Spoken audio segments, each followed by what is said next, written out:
Suid-Afrika, die nuwe Suid-Afrika het na 30 jaar bewys dat die blanke eerder homself moet regeer en apart staan van die nie-blanke. Want as die nie-blanke regeer, word hy verdruk, vermoor, sy taal word weggeneem, sy skole word weggeneem, daar's konstante wette teen hom, daar's meer wette nou teen die blanke in hierdie Suid-Afrika as wat daar ooit was in die geskiedenis van Suid-Afrika toe die blanke regeer het.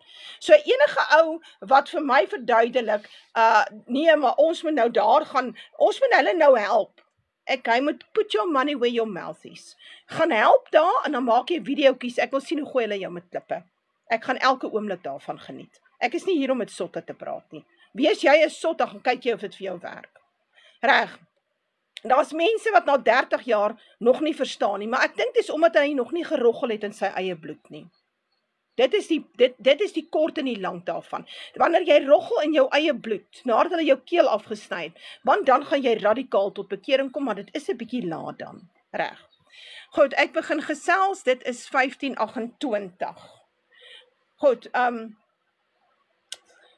middag volksgenote, dit is 16 Desember 2025. Ek is nou al in 2026. My gedagtes is al baie sterk daar. En ek wil vandag bietjie gesels oor gelofte dag, maar spesifiek oor siener en siener se profeseë vir die boerevolk in hierdie tyd. En wat vir my belangrik is ek gaan bietjie van siener se visioene praat, ek gaan dit verbind met die skrif, en die idee is om vir jou te wys hoe akkuraat was siener se profeseë, hoe het hy vir ons die pad baie mooi uitgelê, hoe hy vir ons die skrif eintlik baie duidelik gemaak het deur middel van sy profeseë. Hy is regtig soos iemand wat lig vir ons gebring het op die pad, wat ons nie geweet het in 1994 nie. Nou, ek gaan kortliks praat. Toe ons in 1994 sien dat hierdie regering, dat die Nasionale Party regering oorgeneem word deur 'n swart kommunistiese regering, waaraan ons toe op daai stadium niks kon doen nie. Die Nasionale Party en sy meelopers en die vrymesselaars en die joiners en die Britte en die Engelse en die Jode het seker gemaak dat ons as boerevolk regtig magteloos was en hierdie oorname het geskied. Daar's baie beloftes gemaak, maar dit het nie gerealiseer nie, want dit was alles leuns.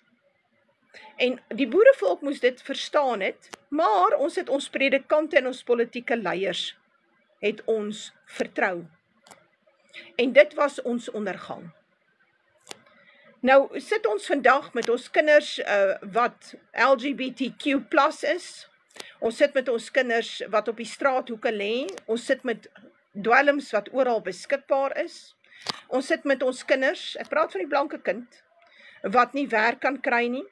Ons praat van ouers wat nie werk kan kry nie. Ons praat van groot blanke plakkerskampe wat oral in die land is.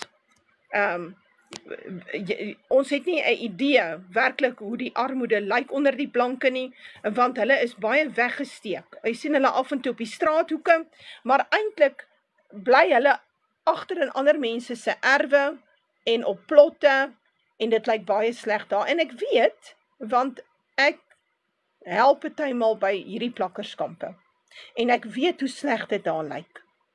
En dit is absoluut die skuld van die predikante, die kerke en die politieke leiers van hierdie land, die blanke politieke leiers, wat hierdie volk oorhandig het aan sy vyande, sonder om 2 keer te dink. Nou dit is so, dat dit deel is van die strafgerig oor die boerevolk, want ons wou baie graag deel raak van die Rainbow Nation en die New World Order. En dit het ons toe gekry in 94. En dit was vir ons tot nadeel. En ons moet mooi verstaan wat Vader beplan vir ons en waar ons in die Bybel is. En ek het al baie keer hieroor gepraat, ek gaan nie weer hieroor praat nie. Ek gaan dit kortliks noem. Die inligting is op WhatsApp. As jy belangstel, kan jy op WhatsApp met my kontak maak. Ek sal hier teen die einde my telefoonnommer gee, of jy kan my privaat message stuur op TikTok. of jy kan met my kontak maak op YouTube, want hierdie video sal op YouTube geplaas word, en daar kan jy 'n kommentaar skryf of vra, en ek sal jou my e-posadres gee, en jy kan saam op my WhatsApp kanaal wees, my WhatsApp groepe, waar ek vir jou hierdie leringe gee, wat jou predikant eintlik vir jou moes gegee het. En wat hulle doodstil bly oor. Hulle bly stil oor die ware naam van God, naamlik Jahwe, en hulle bly stil oor wie die volk is van Jahwe, naamlik Israel. En Israel is die blanke westerse nasies. En hierdie leuns is besig om slegte vrugte te dra. En ons sien die kerke is besig om leeg te loop. Nou, my persoonlike opinie is, the sooner the better. Ons het nie 'n kerk nodig om te aanbid nie, ons het nie 'n kerk nodig om tot Vader te nader nie, ons kan dit onder 'n boom doen. So. Maar, kom ons praat oor dit wat sieners sê, wat ons hier op die einde van dae na ons toe sal kom. En ek het vanmôre baie breedvoerige lering gegee vir my groepe oor die oond. Suid-Afrika sal 'n oond raak, en dit staan in jou Bybel. Suid-Afrika gaan 'n baie warm plek raak. Roger Thiele het gesê, they will burn everything. Jy sal jou lewe nie seker wees nie. Daar sal nie kos op die rakke wees nie. Daar sal geweldig baie geweld wees, geweld soos wat ons nog nooit tevore in ons lewens beleef het nie, sal ons sien. Want hier is 80 miljoen vreemdelinge in hierdie land, en hulle word aan die lewe gehou met SASSA.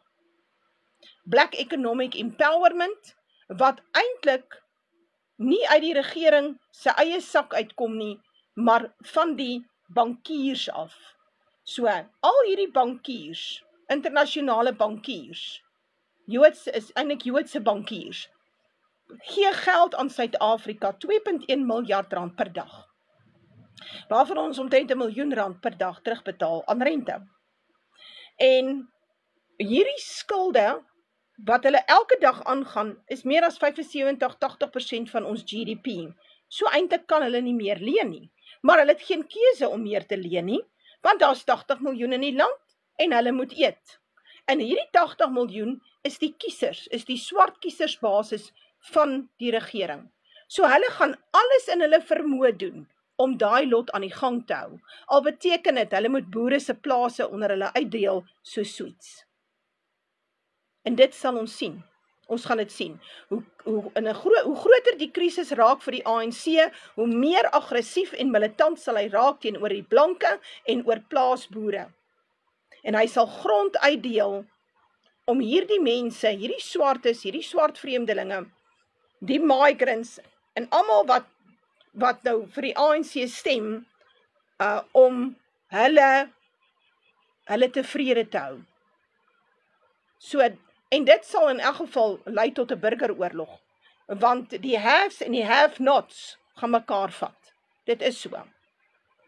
En die boerevolk staan nie 'n kans nie, want ons is 'n klein groepie blankes. En ons moet mooi kyk wat het gebeur in Rhodesia. Want dit wat gaan gebeur in Suid-Afrika, gaan 100 maal erger wees. En dit gaan alles oor getalle. Reg. Nou, as ons na Sieners se boek kyk, en ek wil vandag sê, hierdie hele live wat ek maak, hierdie lering wat ek maak, dra ek op aan oom Adrian Snyman. Hy is onlangs oorlede. En ek wil vir oom Adrian Snyman sê baie dankie. Dankie vir die boeke wat jy geskryf het. Ek het die eerste keer sy boeke gelees in 1993, toe die eerste ou Siener boekie uitgekom, hy was so pink, 'n helder pink kleur. En ek het daai boek verslind. En dit was vir my 'n belangrike instrument waarop ek later ondersoek kon instel in my Bybel. Want later het die vraag na my toe gekom, maar hy sê al hierdie dinge, staan dit in my Bybel?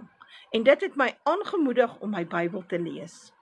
En ek het tot die skrikwekkende ontdekking gekom, dit staan wel in my Bybel. En as dit nie was vir oom Adrian Snyman nie, in al sy boeke nie, dan was Siener nie vir ons lewendig gehou nie. dan sou ons van siener niks geweet het nie, en ons sou min of meer in die duisternis gewees het. Maar al die verskillende goed, al die visioene wat hy gesien het, wat so vir ons gebere is 'n goddelike ingryping vir hierdie volk, sodat ons nie blind en doof deur hierdie tydperk gaan nie. Want ons gaan baie moedeloos raak, as ons nie verstaan waarin ons op pad nie. Nou ja, kom ons praat oor die smeltkroes. Wanneer siener van die smeltkroes praat, verwys hy na daardie donker tyd wat nog vir ons volk voorlê, die tyd wanneer ons emmer bloed omval, daar is 'n bloedige burgeroorlog gaan uitbreek en duisende gaan sterf. Dit sal erger wees as die donker tye van die verlede, omdat die meerderheid van ons so deur hulle leiers en kerk gebreinspoel is, dat hulle nie wil glo nie, dit nie wil hoor nie, en ook nie daaroor wil praat nie. Nou ja, ons het vroeër gesien, gaan die onheil hierbo in die noorde begin. Siener het die slang beskryf wat vanuit Zimbabwe hierheen sal styl, maar dit sal geskied sonder dat ons daarvan bewus is, want hy beweeg in die lang gras. Nou hier is op bladsy 422, hier is die sienerboek waaruit ek lees. Ja, hierdie is die hersiene uitgawe van 2020. My ander een is Flenters, hy lê ook hierso. En hierdie een het ek vir myself gaan koop in 2022, nadat Vader my opdrag gegee het om hierdie boek aan my WhatsApp groepe voor te lees. Dit het my 'n jaar gevat om hom voor te lees, en meer as 50 voorlesings het ek gemaak uit hierdie hele boek. Ek gaan julle gou kortliks vertel wat ek gesien het, en dit het vir my, want Vader, dit het ek verstaan as 'n direkte opdrag, en dit is hoekom ek het gedoen het.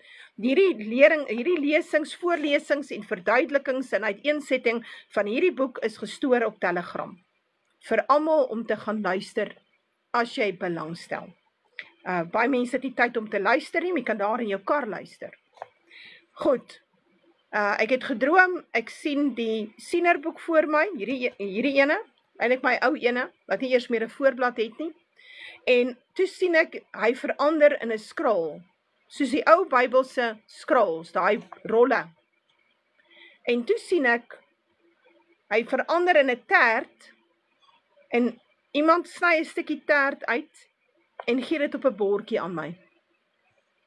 En toe het ek verstaan, ek moet hierdie boek vat, en ek moet hom voorlees vir die volk, want daaruit sal hulle begin verstaan wat vir hulle voorlê. En dit het ek dan nou gedoen, en ek is vanaf 2017 is ek besig om aan die volk te verduidelik waarheen ons gaan en waarheen ons op pad is. Dit was vir my ook 'n leerskool. Nou, hierdie idee van 'n smeltkroes, wat is 'n smeltkroes? 'n Smeltkroes is wanneer jy iets so staal smelt. Jy kan silwer ook smelt, jy gaan goud ook smelt. Dis wat ons het smelters in Suid-Afrika byvoorbeeld. Groot plekke wat hierdie staal smelt, of wat dit ontgin uit die rotse uit, en daaruit maak hulle byvoorbeeld yster en staal, en jy kry silwer en goud ook, dit word so ontgin, en dit is wat 'n smeltkroes is. Dit is wanneer jy iets so warm maak, dat jy dit kan slaan, of kan giet in 'n bepaalde vorm, soos wat jy dit wil hê. In hierdie idee dat die boerevolk deur 'n smeltkroes sal gaan, ons gaan eerste in, luister mooi, ons gaan eerste in die gat in, en ons gaan laaste in die gat in, maar ons kom eerste uit. Beteken dat die boerevolk in hierdie tyd, kyk, ons het laaste in die gat in gegaan in 1994, toe gaan ons oor na 'n New World Order government. Ons het laaste ingegaan. Nou, in hierdie tyd, wanneer ons hierdie dinge beleef, sal hierdie smeltkroes, hierdie smeltoond, sal reg oor die wêreld versprei. Reg oor die wêreld. So, as jy dink, het gaan net in Suid-Afrika wees, en nou hol jy Engeland toe, of Frankryk, of Brittanje, of Noorwe toe, of Amerika toe, en dan dink jy, jy's alright, ek het vir jou slegte nuus. Dit kom vir die hele wêreld. En ons lees dit in die skrif. Ons lees van hierdie smeltkroes, kom lees ons in die skrif. Hy sê Sagaria 13 vers 8. Ekskuus tog, ek kyk net of die connection nog goed is. Sagaria 13 vers 8. En in die ganse land, spreek Jahwe, 2/3 sal daarin uitgeroei word, sal sterwe maar 1/3 daarin oorbly. Dan sal ek die 1/3 deel in die vuur bring en hulle smelt soos 'n mens silwer smelt en hulle toets soos 'n mens goud toets. Hulle sal my naam aanroep en ek sal hulle verhoor. Ek sê, dit is my volk en hulle sê, Jahwe my Elohim. Hulle sal sê, die Here my God. So, luister mooi. Ek praat van die boerevolk. Ons tel nie al die ander blankes nie. Ons praat nie van die ander nasies nie. Ons praat van die boerevolk. Hierdie ander nasies is in vir groot drama. En dit gaan baie sleg gaan. Want as jy dink dit gaan sleg gaan met die boerevolk, en ons hou op met produseer, en die ekonomie stort ineen, kan jy nou dink wat met die ander gaan gebeur. Maar hy praat hier spesifiek van die volk. Skus tog, ek wil net gou 'n verstelling hier maak. Net hier 'n verstelling maak. Jo, skus tog. Gee my net so 'n oombliekie kans. Nou sê, tog. Raai. Kan julle my nog hoor? Ek net hoor, kan julle my hoor nog? Almal is reg? Almal kan my nog hoor? Want as ek sien daar's 'n stilte op die messages, op die boodskappe wat deurkom. Ja, hulle sê hulle kan my nog hoor. Goed, ek gaan aan. So, by die boerevolk sal 2/3 van hierdie volk sterf. Nou, ek dink nie ons is as boerevolk, ek dink nie daar's 3 miljoen blankes in Suid-Afrika nie. En van die 3 miljoen blankes is 'n klomp nie boerevolk nie. Hulle is liberaal, hulle behoort aan ander volkere, hulle alliansie is nie met die boerevolk nie.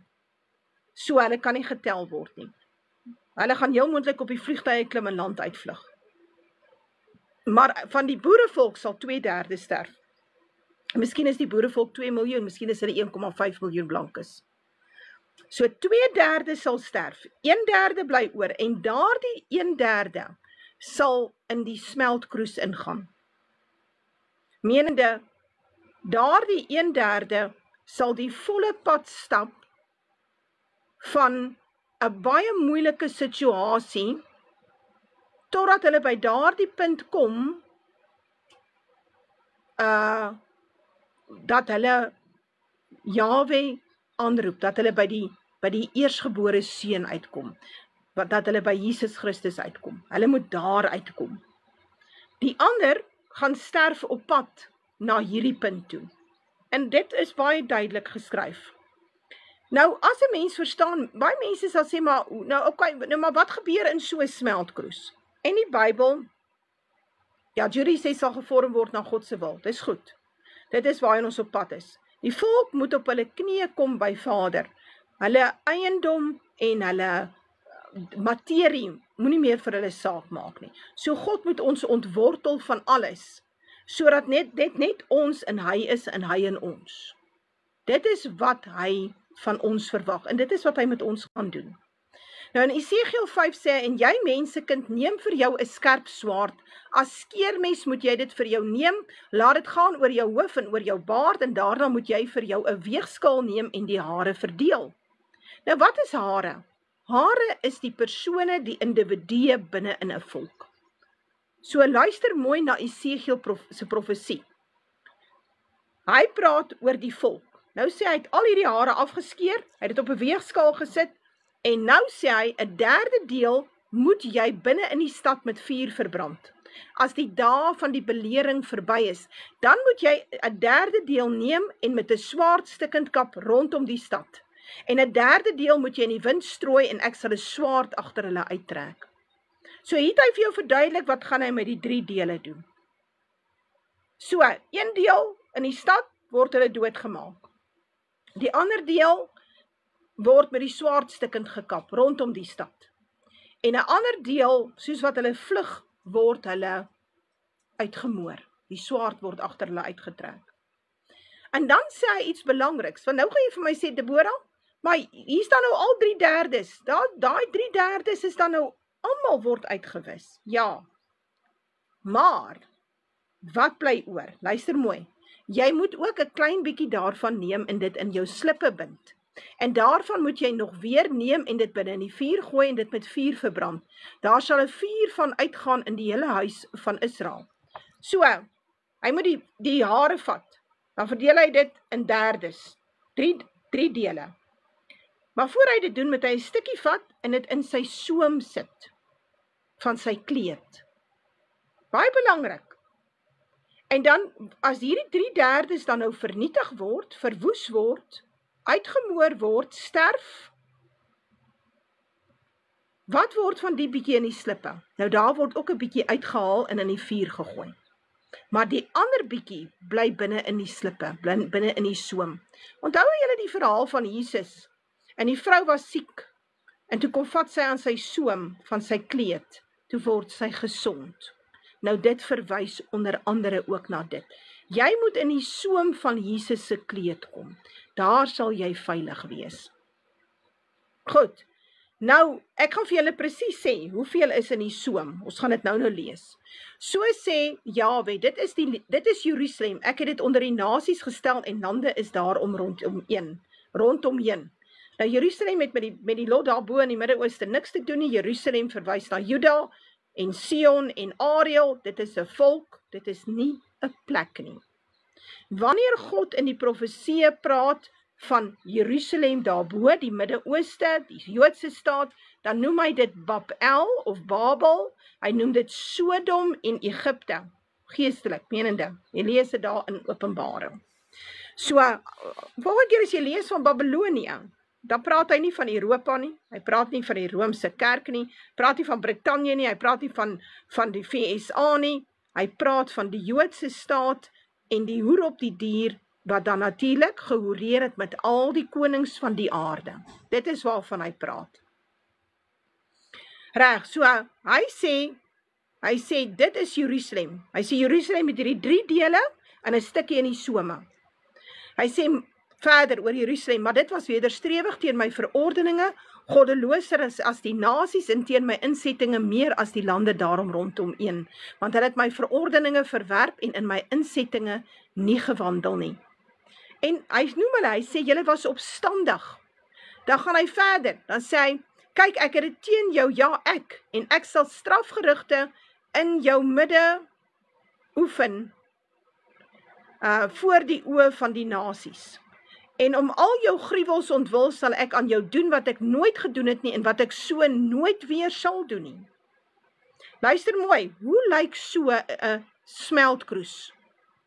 So wat hy nou verduidelik. Hy sê, daarom sal die vaders die kinders opeet in jou midde, en die kinders sal hulle vaders opeet, en ek sal strafgerigte oefen in jou midde, en sal al wat van jou oorbly na die windstreke verstrooi.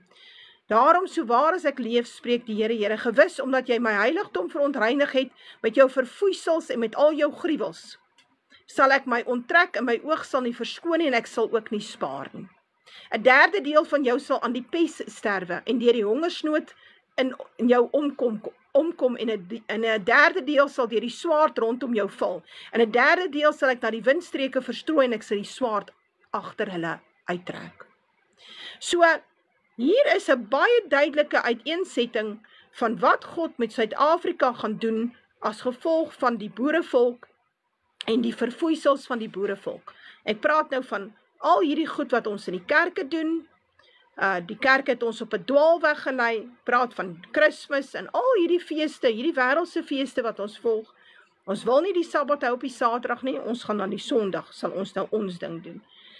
Die volk is besig met rugby, hulle is besig met die sport. Die volk is besig, hulle is so besig om deel te raak van die Babyloniese stelsel, dat hulle lankal opgehou het om hulle skrif te lees. Hulle wil baie graag in die Babyloniese stelsel wees, met die New World Order Government, met die Rainbow Nation. Ons wil deel daarvan wees. En as ons wat profete is, vir julle sê, luister, julle moet julle self apart hou van hierdie gemors in Suid-Afrika, dan sê hulle, maar jy's 'n rasis. Jy kan nie so sê nie, want jy's 'n rasis. Jy moet nie so praat nie. Dis wat hulle sê. Hy sê, ek sal jou 'n pynhoop en 'n voorwerp van smaad maak onder jou nasies wat rondom jou is voor die oë van almal wat verbygaan. Julle kan gerus verder gaan lees. En dan eindig hy hierso, hy sê, ja, hongersnood en wilde diere wat jou kinderloos maak. Nou, hierdie wilde diere is nie die leeu's en die buffels en die renosters nie, want hulle is ook 'n bedreigde spesies. So ou moet maar mooi gaan dink, wie's die wilde diere? Ja, hongersnood en wilde diere wat jou kinderloos sal maak, sal ek oor julle stuur, ook sal ek pes en bloedvergieting in jou rondgaan, en ek sal 'n swaard oor jou bring, ek, die Here, het dit gespreek. Reg, en hoeveel bly dan nou oor? Hoeveel bly dan nou oor? Kom ons kyk, ek gaan gou vir julle lees, in Jesaja 6, gaan ons lees, hoeveel is in die slippe van Esegiel se some? Ek gaan dit vir julle lees.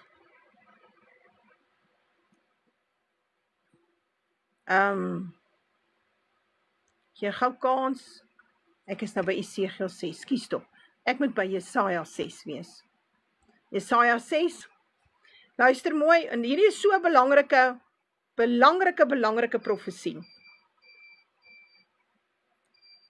Daarop hoor ek 'n stem van die Here wat sê, wie sal ek stuur en wie sal vir ons gaan? En hy antwoord, toe antwoord ek, hier is ek, stuur my. En hy het gespreek, gaan sê aan hierdie volk, hoor altyd deur, maar verstaan nie, sien altyd deur, maar bemerk nie.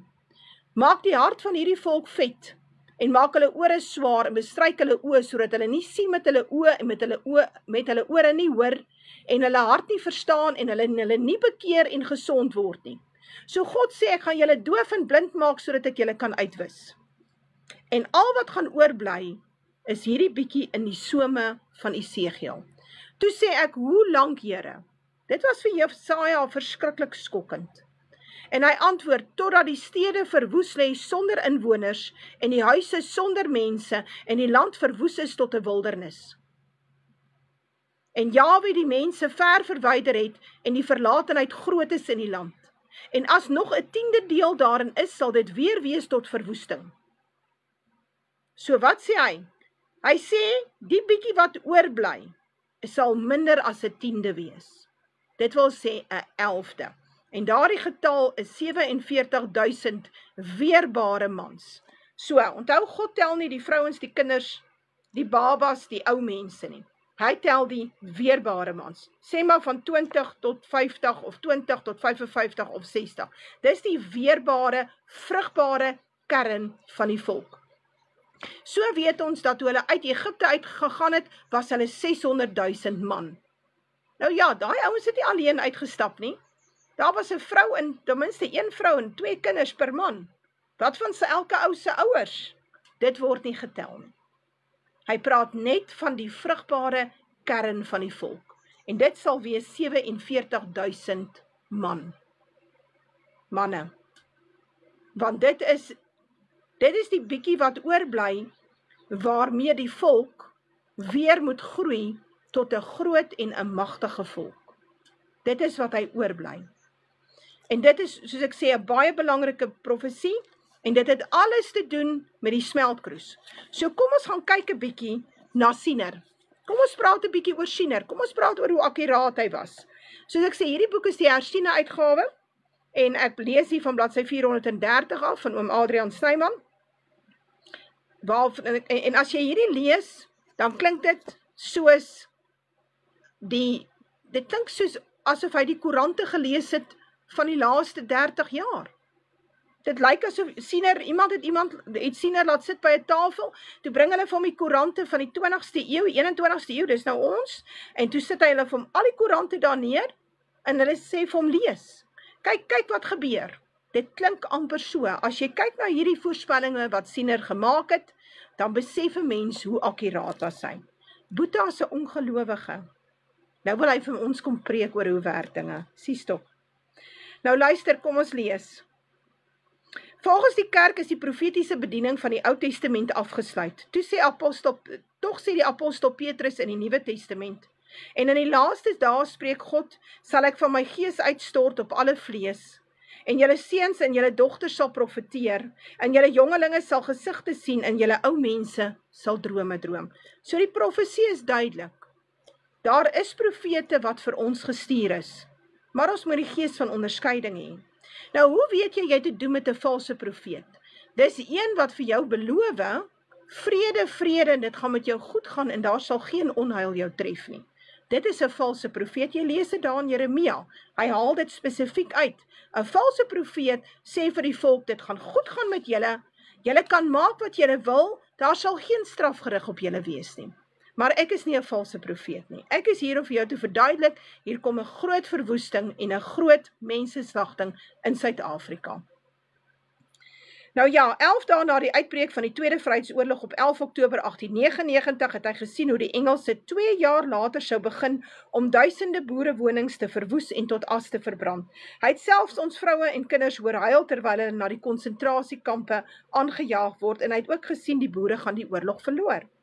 Lank voor die vredesluiting op 31 Mei 1902 het hy gesê, ons teken dit op die Engelsman se knie. Menende, ons sal die vrede teken volgens hulle voorwaardes. En dit was ook so.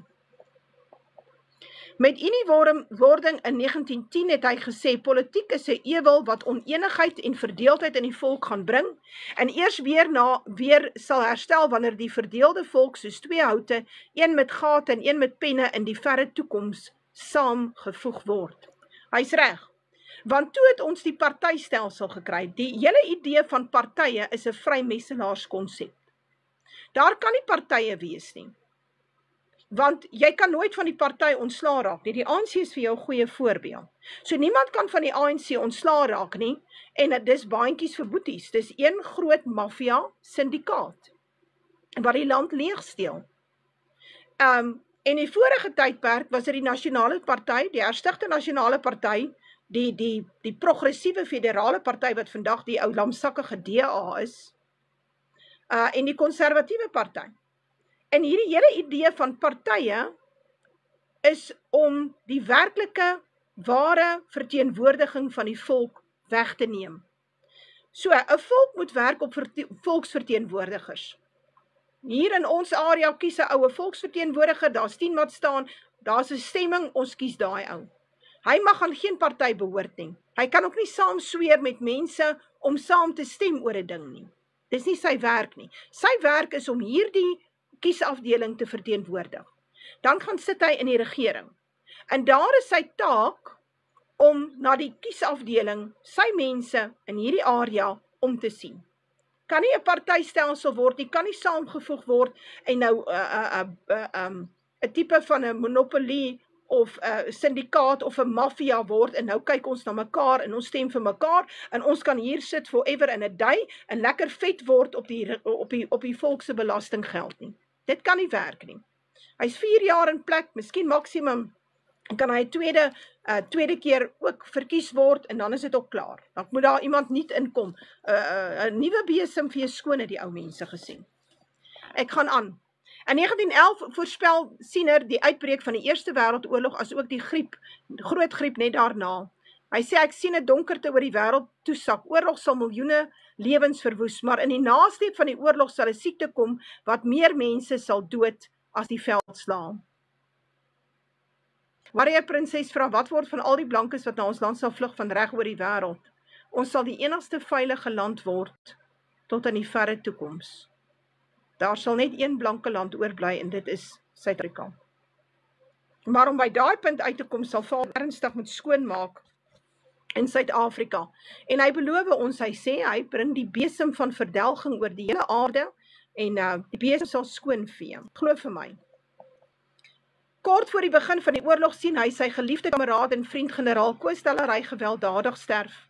Hy sien ook sy begrafnis en die rebellie wat daarna uitbreek. Die rebellie was in 1914.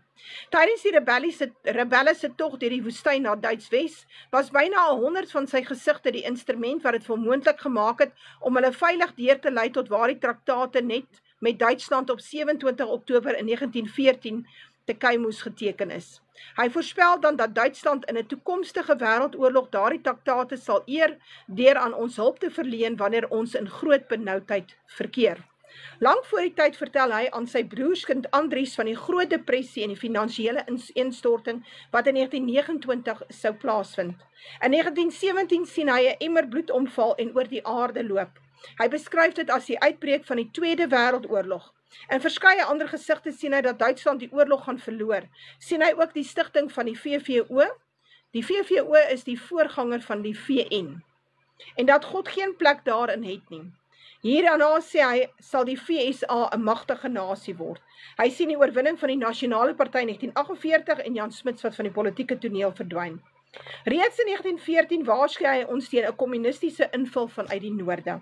Hy sien ook hoe Engeland al haar kolonies verloor en sê dis die begin van haar einde. Hy sien 4 perde bo in Afrika ry. Die nasies wil oorlog maak. Daar is 'n groot droogte, eerste perd. Dan kom die hongersnood, 'n tweede perd. Ook maak hulle net oorlog, die derde perd. En dan breek pes uit, die 4de perd. Nou daai pes is natuurlik Marburg, die boetie van Ebola. Baie gaan dood wat nie begrawe word nie. Nou ons kan kyk mooi hoe lyk dit in Afrika. Afrika het pro-Russies en pro-Chinees geswaai. Die Franse is uitgejaag uit die Sahel-area in Afrika en hulle sit met ernstige ekonomiese probleme, want hulle het al die jare hierdie swart kolonies van hulle getap vir gelde om hulle self aan die gang te hou en onder andere uitgevoer dit wat uit daardie lande se myne gekom het en dit het onder andere Frankryk aan die gang gehou. Frankryk werk ook op kernkrag, so sy Iran kom ook van daardie areas af. En toe jaag die van hierdie swart lande hierbo, onder andere Burkina Faso, jaag die Franse troepe uit en verwelkom die Russe. En ons sien hoe China groot infrastruktuurprojekte doen in Afrika met sy eie mense. Hy bring sy eie Chinese arbeiders in en hy leen groot gelde aan hierdie Afrika lande. Ons sien dit. Ons sien ook dat Suid-Afrika baie sterk oorhel na die ooste toe. En dis iets wat Siener spesifiek gesê het. In 'n ander visioen het hy gesien dat al die state in Afrika reeds onder swart regering sal wees voordat dit hier by ons gebeur. Maar ons sal ook die eerste wees om weer 'n blanke regering te kry. Dis korrek. Hy het die moord op Dr. Verwoerd gesien, ook dat daar 'n vertroueling van hom daarbey betrokke is.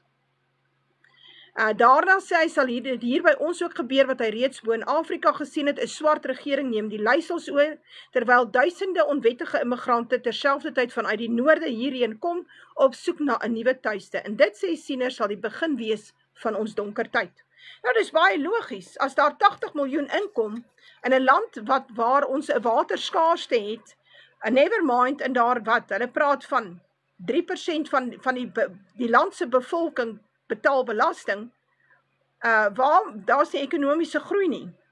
So, dan is dit definitief 'n tydperk van donkerte, maar dis iets wat die skrif ook voorspel. Goed, kom ons kyk, nie lank daarna nie sien hy 'n emmer bloed in Zimbabwe omval van die blanke boere, daar sterf gewelddadig, hulle plase word onteien en uiteindelik sal almal na Suid-Afrika toe vlug. Nou dit is so, dit het so gebeur, maar daar is 'n handjievol blankes oor in Rhodesia, in Zimbabwe. En Siener praat dat in die tydperk wanneer Suid-Afrika ineenstort, sal Zim ook ineenstort. En hy sien hoe die blankes daar uitgemoor word en hoe hulle vlug vir hulle lewens. Dis iets wat ek ook gesien het, en dit is iets waarvan hy praat. Iemand vra waarom gaan die 80 miljoen doodgaan? Wel, Marburg breek hier uit. Hier kom geweldige hongersnood. Ek glo ons gaan weer 'n hele storie sien soos almal moet gaan in die ry staan vir die inspuiting. Ek glo ons gaan dit sien. En dan praat hy spesifiek van, en dit staan in jou skrif ook, hoe hulle as gevolg van die rampe wat Suid-Afrika tref, hoe hierdie 80 miljoen optrek in Afrika en verskuif onder andere na Europa toe. Ons gaan sien hoe vlug hulle uit Suid-Afrika uit, wanneer dit begin sleg gaan, want hulle het eigenlijk geen loyaliteit teenoor die land nie. En dis iets wat jou Bybel ook sê. En daar waar hulle heen vlug, daar sal die rampe ook tref. Kom, ek gaan aan. Ek lees vir julle verder. Nou goed, hy sien hernieude rassekonflikte in Engeland en Europa opvlam. Dit sal plaasvind in 'n tyd nadat 'n Brit wat verbintenisse met die koningshuis het, deur 'n moslem in die openbaar onthoof is. Nou, ons weet daar het so iets plaasgevind. Die onthoofding het nie noodwendig te doen met dit nie. Maar dat daar so 'n insident was is waar. Maar die Britte het lange jare al hulle land oorgegooi vir al die vreemdelinge. En ek meen daar gaan van Brittanje niks oorbly nie. En dis iets wat hy sê. Hy sê daar bly niks oor nie. Selfs nadat Rusland hulle gebom het met missiele, is al wat uit die bankers uitkruip is moslems. Hy praat, dis iets wat Blikstem Dromer van praat. Dan begin 'n vloedgolf immigrante uit Afrika en Asië op Europa toesak. In 2014-15 het dit skielik aangegroei tot 'n reuse stroom van gekleurde rasse wat nie meer gestuit kan word nie. Dis waar. Baie te doen met die Jode en die VSA se onnodige oorloë in die Midde-Ooste. Daardie mense is gekanaliseer na Europa toe, met die doelwit om Europa te verswart, te verislamitiseer, om daar 'n islamitiese kalifaat op te rig, om die blanke was al die jare daar die meerderheid, om hom die minderheid te maak. En dit was baie suksesvol, hulle het geslaag in daardie projek. Hier by ons weer sal ons sien hoe meer ongebreidelde misdaad, korrupsie, diefstal, moord en doodslag, as ook stakings en kragonderbrekings, besoedelde water, bankrot munisipaliteite en groot armoede onder ons volksgenote. Nou ja, dit het ons gesien in die laaste 30 jaar. In Johannesburg sal die eerste groot aanval in die land beleef. En hulle wat deel gehad het aan die oorgawe van ons land, ook die vroue vlug so haastig dat hulle nie deure en vensters toemaak nie en die gordyne wapper na buite. Dis die gees van verskrikking wat hulle beetpak, sê Siener. Dit is so. Maar ons gaan die moeilikheid sien van Natal af oorspoel na Gauteng toe. Daar gaan die moeilikheid wees. En ek gaan 'n bietjie uitbrei daaroor. Dit het te doen met die moord op 'n baie belangrike en 'n baie prominente swart leier. En wanneer hy vermoor word, dan is dit vir daardie klomp in Natal 'n oorlogsverklaring. En daar's niks meer wat hulle stuit nie. En hulle keer Natal om, en die blankes vlug met die klere aan hulle lywe, en hulle trek oor die Drakensberge, en daai geweld begin versprei, hier na Johannesburg en Gauteng in vereniging toe.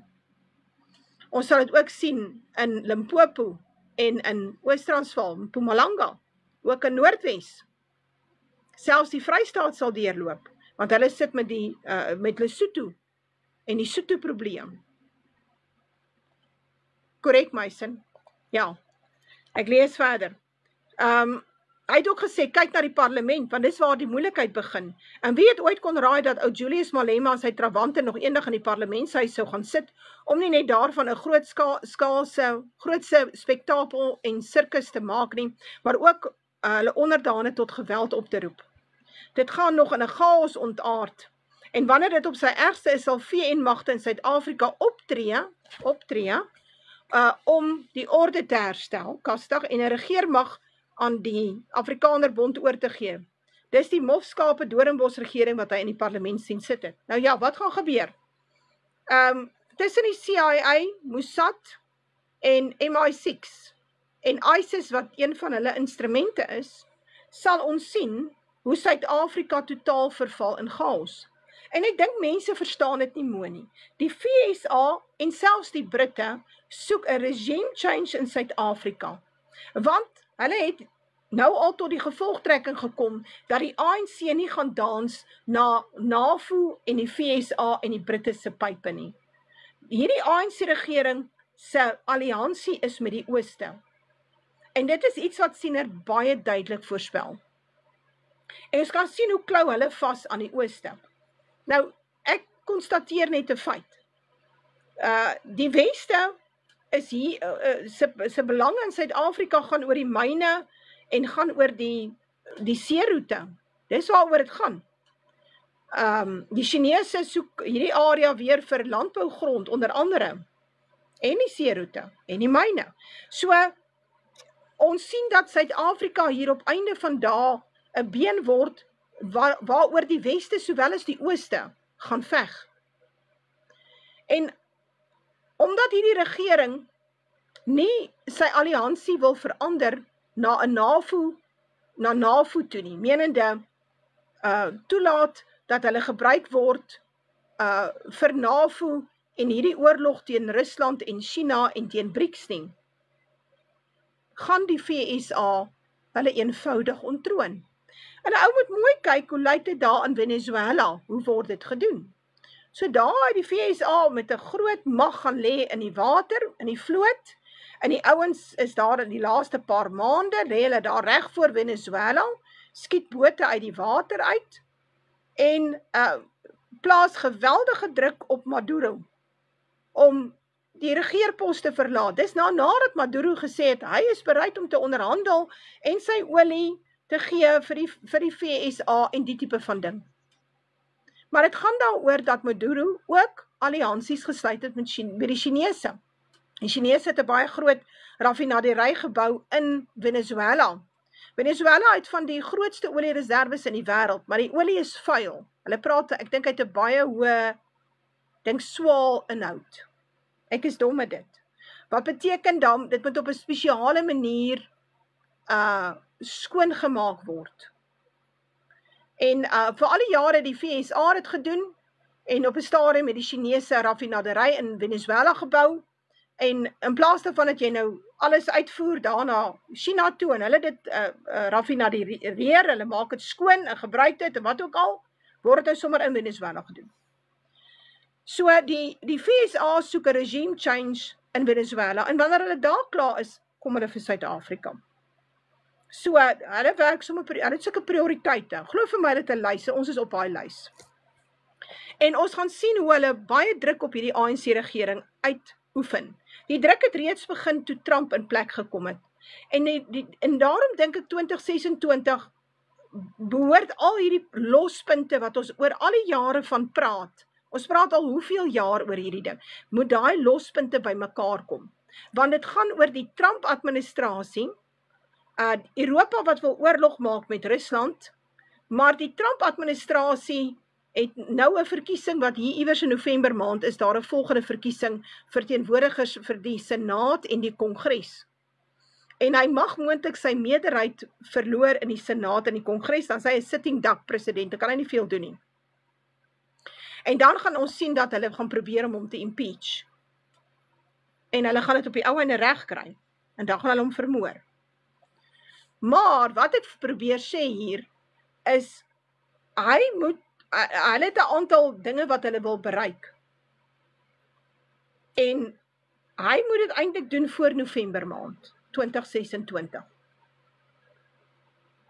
Want op hierdie stadium is die Republikeinse party in beheer, en hy kan wegkom met heelwat dinge wat hy wil doen. En daarom, kyk, hulle wou die ANC-regering, was daar reeds sprake dat hulle wou druk uitoefen op die ANC-regering in 2018 en 2019. En julle sal onthou, ek onthou 'n baie goeie toespraak van Cyril Ramaphosa. Toe praat hy onder 'n tent. Toe sê hy vir Trump, hoorie, luister Trump, jy kyk na jou USA en ek sal kyk na ons Suid-Afrika. Jy het jou grondgebied daar, kyk jy daar, en ons het ons grond hier, ons sal hier kyk. Moenie worry oor ons nie. En op daai stadium was Trump hulle op pad na die volgende verkiesing, presidensiële verkiesing, en hulle kon nie die nodige aandag verleen aan Suid-Afrika nie. So hierdie agenda om van Suid-Afrika ontslae te raak, kom al 'n geruime tyd. Maar hy het baie spoed opgetel in hierdie jaar en die einde van laas jaar. En baie het te doen met Suid-Afrika wat 'n saak gaan maak het teen die Jode by die International Criminal Court. Dit is waaroor dit gaan. So, hier kom 'n regime change. En hierdie ouens so CIA en MI6 en Mossad, al hierdie ouens wat betrokke is by regime changes, is nie juist gepla oor hoeveel mense seer kry nie, en hoeveel sterf in die strate nie. Dit gaan oor die doelwitte, so juist collateral damage. Nou, wat ons sien in Venezuela, is dat die CIA definitief baie besig is. Die vloot wat daar lê daar om druk toe te pas. Ek weet nie of hulle sal oorgaan tot 'n oorlog nie, want dit sal 'n tweede Vietnam wees vir die VSA, en hulle weet dit baie goed. Maar die CIA is besig. En dit gaan daaroor dat hulle dan nou 'n 'n opstand moet kry of aan die gang sit in Venezuela, wat dan die regering gewelddadig oorneem. En ek glo ons gaan dit sien. Ons het dit gesien in 2014 in Oekraïne, en toe het hulle ook 'n puppet government daar in plek gesit, en toe die VSA begin om hulle te bewapen en die opleiding te gee. NAVO het begin met wapens en opleiding, en 'n massiewe weermag daar opgerig, 'n NAVO weermag, 'n proxy van NAVO, en toe sien ons die oorlog in wat daartoe plaasvind, toe die Russe sê tot hiertoe en nie verder nie. En kyk, hoe lyk dit nou daar, en dit is 10 jaar na 2014. So hierdie ouens werk met 'n lang doelwit, maar hier in Suid-Afrika het hulle nie baie tyd nie, want die derde wêreldoorlog lê voor die deur, en hulle weet dit beter as ons. Daarom gaan hulle baie moeilik raak. Hulle gaan die ANC begin knyp op plekke waar hulle nie geknyp wil wees nie. En heel moontlik deel van dit behoort te wees dat hulle die geld na Suid-Afrika toe afsny. Al daai geld wat geleen word elke dag, as hulle dit afsny, wel dan het hulle die regering se keel afgesny. Dan sal die land, jy hoef nie eers te help nie, die land sal outomaties in chaos verval. Reg, so ons is op pad na 'n Doringbos regering toe, hulle gaan die VN troepe instuur, en dan het hulle dan bring hulle 'n nuwe regering, 'n sogenaamde CODESA, herverdeel weer die land, lang stories. Jy gaan sien hoe hulle 'n groot dele van die Vrystaat vir Lesotho gee. Ons gaan al hierdie krisisse sien. En dan gaan hulle probeer om die land, wil ek sê, te probeer saamsnoer, maar dit sal nie slaag nie. Hierdie Doringbos regering is 'n kort rukkie in beheer, 'n paar maande, en dan begin dinge sleg draai. So, en wie het die boereprofeet geglo toe hy gesien het, ons hele land is omgeploeg, en hy wat baas was sal dan klaas verneder word, sonder enige seggenskap in landsake. Ja, nee, kyk, onthou hulle het vir ons beloof, checks and balances, onthou jy wat F.W. de Klerk gesê het? Checks and balances. Nou ja, daar het van die checks and balances niks gekom nie. Julle kinders moet oor see gaan werk, om hulle gesinne te onderhou. So, ons sien mos hoe lyk dit hier.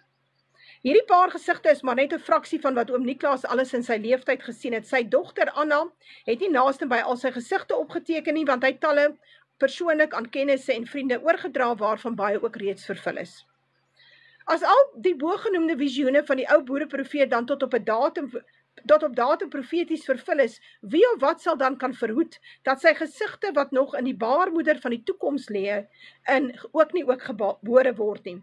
Ons weet ook die geboorte gaan altyd gepaard met pyn, maar saam daarmee kom ook die vreugde van 'n nuwe lewe. Net so sal ons as volk eers deur die skrynende smeltkroes van smart en lyding moet gaan, voordat ons sieners se beloofde nuwe lewe kan omhels. Maar nou sê die liberale dwaals in sy hart, niks daarvan sal ooit gebeur nie. Jy hoor die mense, as jy praat oor hierdie dinge, dan sê hulle van, nooit, dit sal nie hier gebeur nie. Dis die liberale dwaals. Daar sal geen naggeweld wees, nadat 'n doodskus in die grond afgesak het nie. Geen misvure of bloedvergieting in Johannesburg plaasvind nie. Geen burgeroorlog uitbreek nie, want omstandighede waarin ons nou sit kan, soos F.W. de Klerk gesê het, nooit weer omgekeer word nie. Ons enigste hoop is dus om 'n lappie grond van die swart regering af te bedel en hopelik daar in rus en vrede ons tentjie te gaan opslaan. Ja. So, wat lê dan nou vir ons nog voor? Want kyk, die vrydenkers en die broederbonders is nie ons maatjies nie. Hulle is die vyande van hierdie volk. En ons sien hoe sit hulle om die tafel met die ANC. Onthou julle die briewe wat nou die dag geskryf is van Not in Our Name, wat geskryf is onder andere aan die VSA, 'n oop brief om te sê, maar daar is nie moord en doodslag in Suid-Afrika nie, alles is honkie-dorie, ons is vreeslik gelukkig. Nou dit is die liberale dwaase. Gaan kyk maar 'n bietjie wie is hulle. Wat sê Siener nog? Hy sê die huidige burgeroorlog in die Oekraïne sal later tot 'n wêreldwye konflik uitbrei en die oorlog sal al ver gevorderd wees voordat dit ons hier gaan raak. Dis korrek. Is dit al ver gevorderd? Ja. In hierdie tyd heers daar 'n groot depressie in Engeland en Europa. Engeland se geld sal dan niks werd wees nie. Meer verhongerde swarte stroom Europa binne die VSA kom nie help nie. Wil die VSA Europa help? Nee. Ons sien dit, daar's 'n konstante probleem tussen Brittanje, Europa en die VSA, omdat die VSA nie bereid is om Zelensky verder te befonds met geld en wapens nie. Naast die feit dat die VSA alles uitgedeel het onder Joe Biden en hulle baie min voorraad oor het. En in Brittanje gaan ons binnekort oorgaan na 'n digital ID en digital money. Dit is hulle plan. En dit is heel moontlik wat Siener gesê het, as hy sê dat die pond is so min werd, jy kan as jy kom ons sê jy het ponde gebeure. As dit nie digital money is nie, kan jy niks daarmee doen nie. Jy kan dit in jou muur plak vir plakpapier. En ek dink dit is heel moontlik waarna hy verwys. Ons weet ook Europa sit baie sleg in die skuld. En hulle mense is baie ongelukkig oor die Europese Unie. So die Europese Unie noem Siener, hy noem hom, hy word erekrone of 'n duiwelsbos. En ons kan ons nou sien hoe lyk dit daar. Hulle die grense oopgegooi vir elke Moor, Mohammedaan en Afrikaan. Die blankes word daar vermoor. Daar ontplof 'n bom in Swede elke dag. Ek het 'n baie interessante video gesien nou die dag, 'n kort stukkie op die shorts van YouTube, dat die SWAT teams in Duitsland dra, wat noem hulle dit? Hierdie chains. Onthou julle in die ou dae, het hierdie ridders wat op die perde was, het hulle oorpakke gedra, en dan was dit van kettinge. Dit was sulke kettinge wat aan mekaar gesit het, sodat wanneer hy gesteek word met 'n mes of met 'n swaard, dan kan hy nie deurgaan nie. Nou hulle doen dieselfde nou in Duitsland. Maar daar het hulle die wapens weggevat. Maar dis nie 'n probleem nie. Die ouens word nog steeds doodgesteek, as dit nie met pangas is of kapmesse of messe nie. So, jy's ontwapen, maar die moorde gaan steeds voort. So, nou het hulle hierdie kettinge wat hulle dra, hierdie ketting suits wat hulle dra by hulle SWAT teams. Dit was op 'n YouTube video. Ek was verstom. Chainmail. Dankie Quentin. Quentin sê dit staan bekend as chainmail. So ja, hulle doen dit nou in Duitsland. Kan jy dit glo? Ek het gesien in Duitsland kom daar 'n verskriklike groot terreurdaad. Letterlik soos 'n gebou wat opgeblaas word en baie mense wat sterf. Maar nou ja, dit kom. Rusland, in Engeland en Frankryk breek burgeroorloë uit, sê Siener, wat tot gevolg sal hê dat hulle seemag magteloos is weens die hongersnood en totale chaos. Die Engelse weermag sal soos Faroes in water en vuur verdwyn. Korrek? Rusland sal hierdie oorlog dwars oor die Noordpool voer. Name soos IJsland, Rusland, Groenland en Alaska word deur die Siener genoem. Die Russiese weermag het al in Oktober 2014 begin met 'n omvangryke militêre oefeninge in die mees onherbergsame Noordpoolgebied. Vlieëniers maak gereeld gebruik van die Novaya Semla aanloopbaan wat net meters bo kan die ysige waters van die Noordpool lê. 'n Gedeelte van Rusland se Arktiese vloot is ook al 'n geruime tyd daar bedrywig. Nou onthou julle wat Trump gesê die begin van die jaar? Toe sê hy soek Groenland. Groenland moet ingelei word by die VSA. Ja, toe's Denemarke ongelukkig. Toe gooi hulle lyf rond. En hierdie klomp in Groenland sê nee, wat ons stel nie eintlik belang nie. Want Groenland is eintlik 'n kolonie van Denemarke en Denemarke moet hulle eintlik onderhou. Daar's nie veel wat daar aangaan nie, maar daar's blykbaar goed ondergronds, daar's dalk myne en die tipe van ding. Maar hy het gesê Groenland is baie belangrik want dit het te doen met seeroetes. Dit het te doen met hierdie oorlog waarvan hy praat. Dit is hoekom hy sê Kanada moet eintlik ook ingelei word, want hoekom moet ons Kanada beskerm, sê Trump. Onthou, Kanada se agterste dele lê daar naby Rusland en China. As jy nou verstaan hoe dit werk op die kaart. So daai dele lê oop vir enige ou in te trek. Wie moet hulle nou oppas? Die Amerikaners. Dis hoekom hy gesê het, Kanada moet by ons ingelei word. Ek sien Kanada het nou alliansies gaan maak met die Chinese. Ja, nee, hulle gaan nog huil daaroor. Nou luister verder. Siener sê, uit Indië kom 'n geweer so naby dat Siener sê hy kyk in die bek van die loop. Hier is baie meer moslems in die land as wat ons wil glo. ISIS is ook reeds in ons midde en het gekom om die land vir hulle self op te eis. Ja, ons sien dit. Wanneer die oorlog aan die gang is, gebeur hierdie dinge waarvan die buitewêreld skaars bewus is. Ook hier misluk mielieoeste en is daar 'n tekort aan voedsel. Siener sê hy staan tussen 'n klomp potte op die vuur. Dis 'n burgeroorlog waarin baie mense, veral in Johannesburg, gaan sterf. Hierdie grootste trauma sal dan eers sy volk daartoe bring om die knie voor God te buig en hulle gewilliglik te verklaar om elke tree van die pad saam met hom te loop. Eers wanneer daar 'n paar ysterklippe, bomme in Johannesburg ingerol word, is dit asof die volk uit sy slaap uit wakker skrik en begin saamstaan. Dan neem hulle dinge in hulle eie hande en die wat nie wil pad gee nie, word eenvoudig doodgetrap. Wanneer ons stryd hier op sy velste is, sal daar hongersnood in Engeland heers. Sy geld sal geen waarde hê nie. Siener het gesê dit sal minder werd wees as plakpapier. In sy tyd het 'n rol plakpapier 'n paar pennies gekos. Laat ons sterf, ons is moeg. Nou julle ouens wat moeg is moet sterf. Ek groet julle. Ek het gesien is dit in Switserland, het hulle sulke pods. Vir $20 sit hulle jou in die pod en dan kan jy huis toe gaan. Reset your ego. So, ek stuur jou, jy kan gaan, moet ons vir jou help met 'n vliegtuigkaartjie, ons kan vir jou 'n back buddy doen, dan pos ons jou, dan kan jy huis toe gaan. Ek is hier om te leef, ek het baie werk om te doen. Kom ons gaan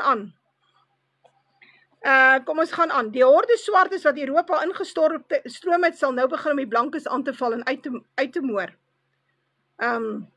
Dit sal Europa se tweede Bartolomeusnag wees. Dan gaan die blankes in Europa weer soos in die tyd van die Hugenote na Suid-Afrika toe vlug.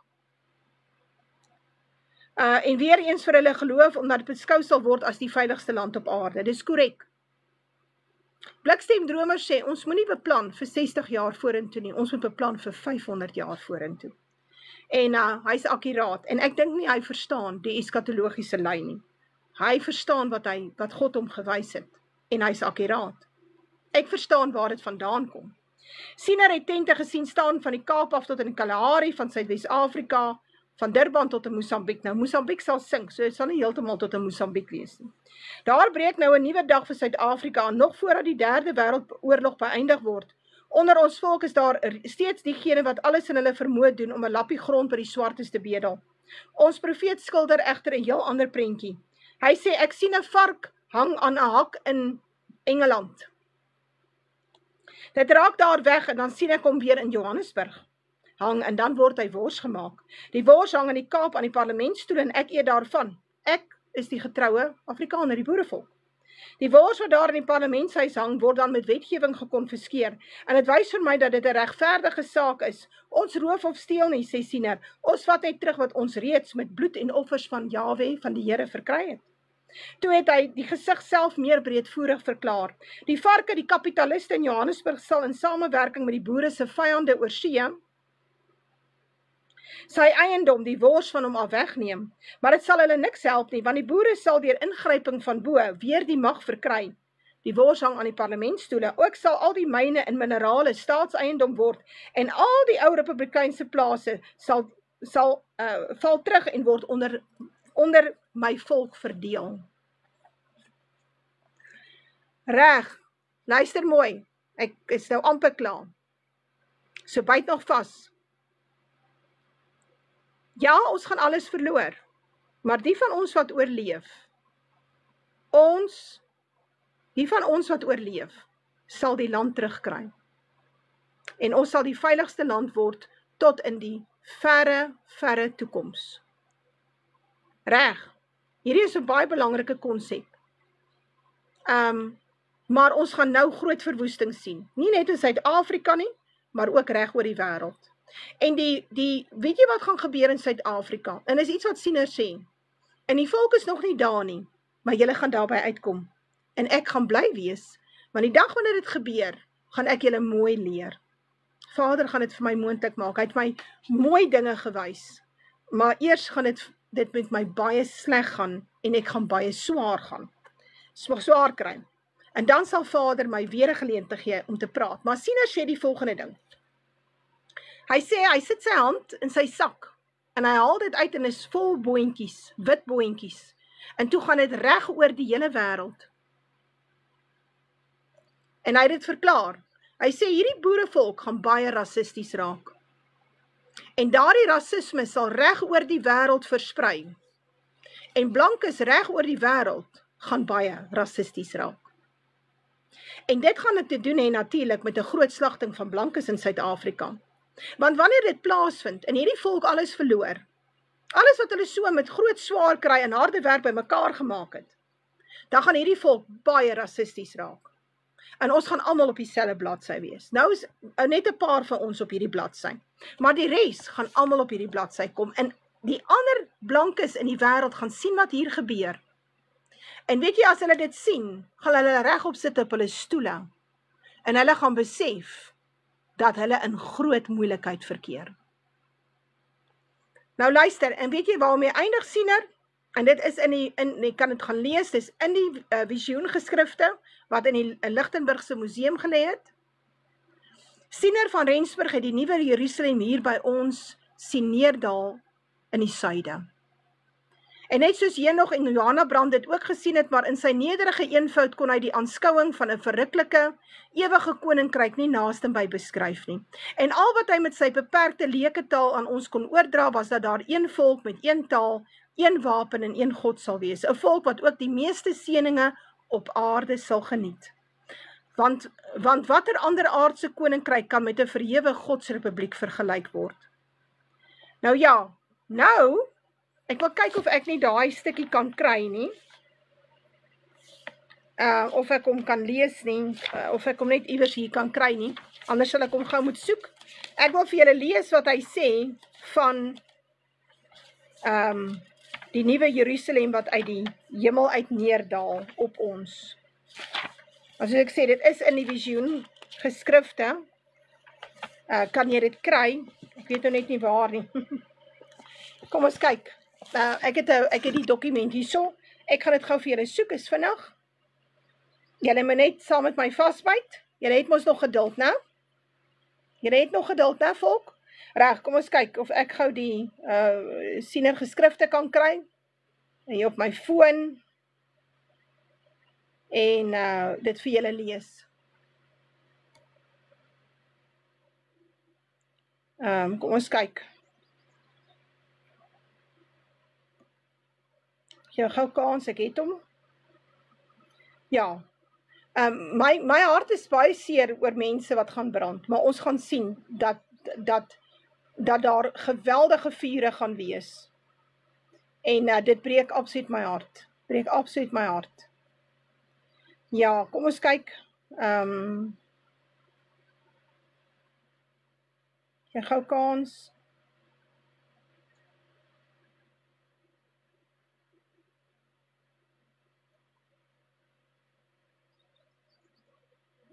Gee net gou kans, brief 2. Brief 1, hierso. Ja, kom ons kyk of ek hom nie net hier kan kry nie. Hy sê, hy sien hierdie tabernakel uit die hemel uit neerdal. Ons kyk of ons hom hierdie kan sien nie. Ok, het ek hom net gou soek. Ja, nee, vriendelike Christen is weer heeltemal verdwaal. So ja, daar is geen seën op die nuwe Suid-Afrika in die Rainbow Nation nie. Miskien moet ons dit begin verstaan.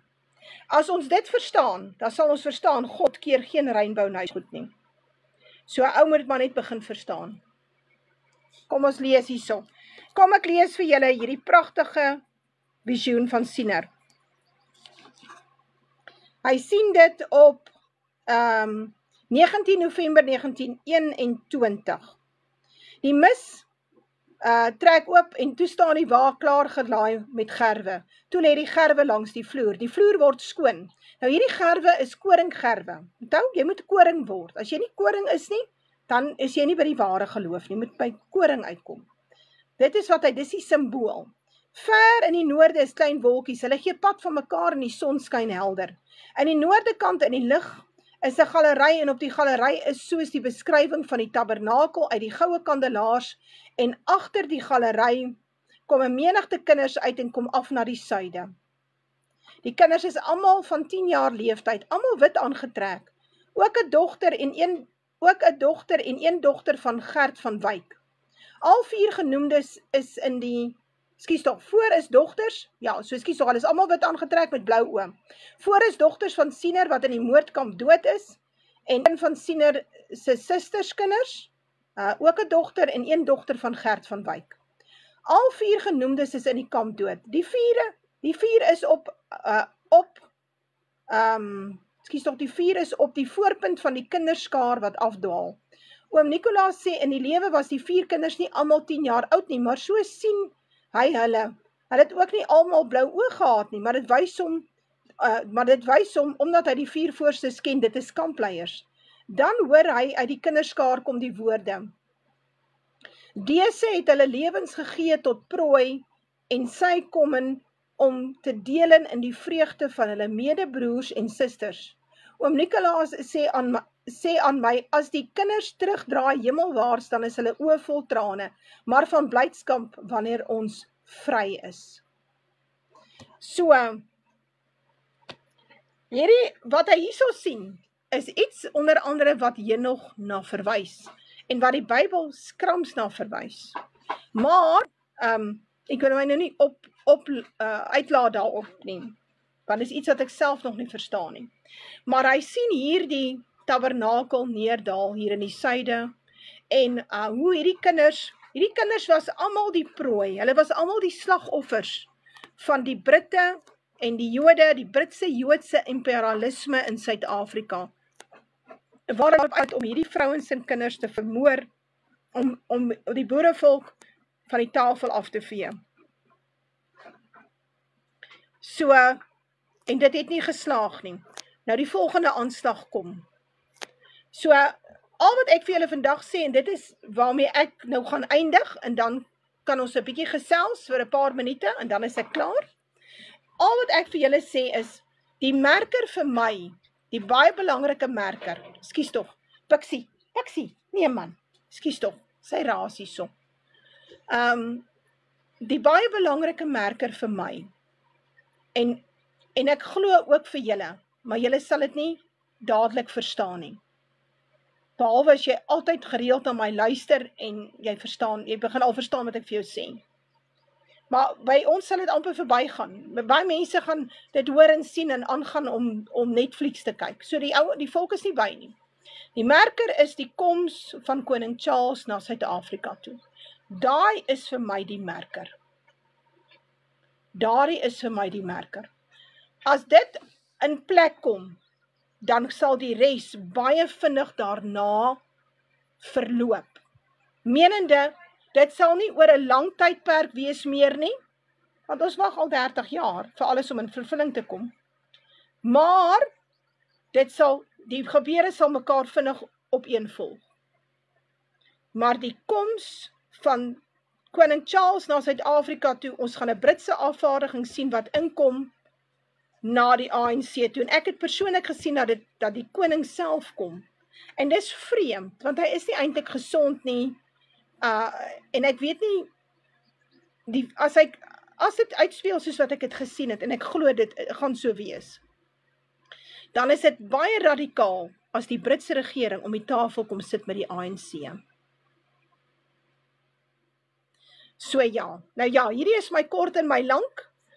Ek sê baie dankie dat jy geluister het na my. Die nuus is eintlik baie goeie nuus, maar ons moet verstaan, dit gaan eers baie sleg gaan voordat dit eers beter gaan. Iemand het nou die dag na my toe gekom met 'n baie mooi droom.